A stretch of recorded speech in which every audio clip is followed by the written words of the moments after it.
Mais qui est là? C'est mon histoire. Écoute-la. Je vais te raconter l'histoire. Léon le raton part découvrir le monde. Écrit par Lucie Papineau et illustré par Tommy Doyle. Léon est un vrai raton des villes. Avec son petit frère Edmond et sa maman Léone, il vit depuis toujours sur une jolie colline au beau milieu d'une métropole.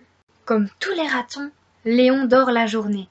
Mais dès qu'il fait noir, il descend dans les ruelles avec ses amis. Alors, la grande aventure en ville peut commencer.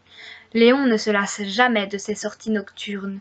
La ville est son grand terrain de jeu. Un beau soir, alors que la petite famille regarde les lumières de la ville qui s'allument, maman Léone a une idée. « Et si on allait voir nos cousins à la campagne ?» Léon est horrifié. Il n'a aucune envie d'aller voir ses cousins. Tout le monde sait ça.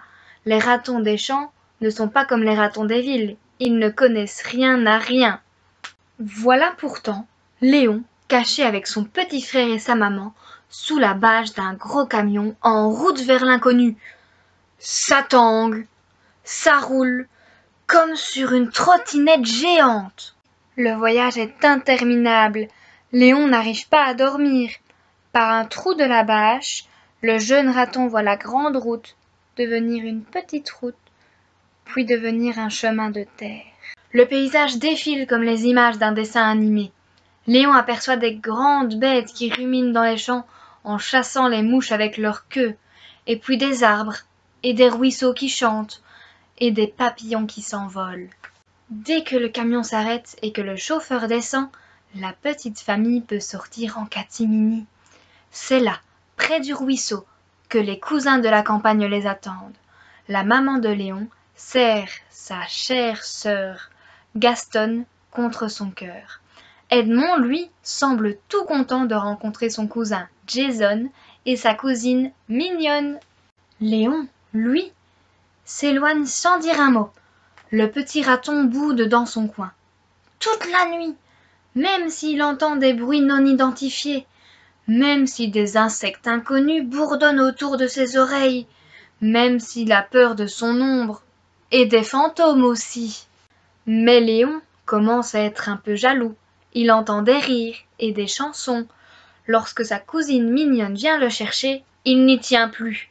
Il suit ses cousins jusqu'à l'orée de la clairière et découvre le feu de camp. Oh, on dirait que les flammes dansent dans la nuit. Léon n'a jamais rien vu de pareil. Les petits ratons s'approchent des braises qui brillent dans le noir.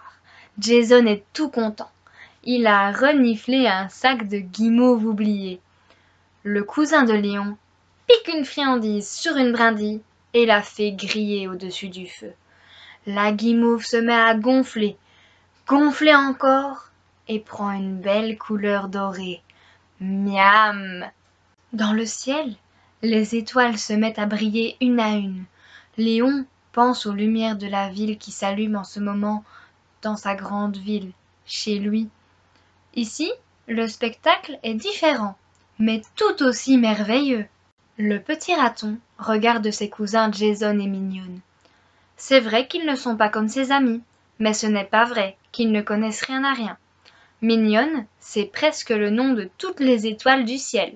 Et Jason est vraiment le roi des feux de camp. Ce soir-là, au coin du feu, le cousin de Léon raconte ses nombreux voyages et plein d'autres histoires qui font rêver. L'océan, la forêt à perte de vue, les ours, gros comme des montagnes, les sapins, hauts comme 3 pommes. Léon a les yeux tout ronds à force d'essayer d'imaginer. Lui ne connaît rien de tout ça. Alors c'est décidé. Quand il sera grand, Léon sera explorateur. Il ira là où aucun raton n'est encore jamais allé. Et, en attendant, Léon a déjà plein d'histoires fantastiques à raconter à ses copains ratons de la ville. Cric, crac, mon histoire se range dans le tiroir.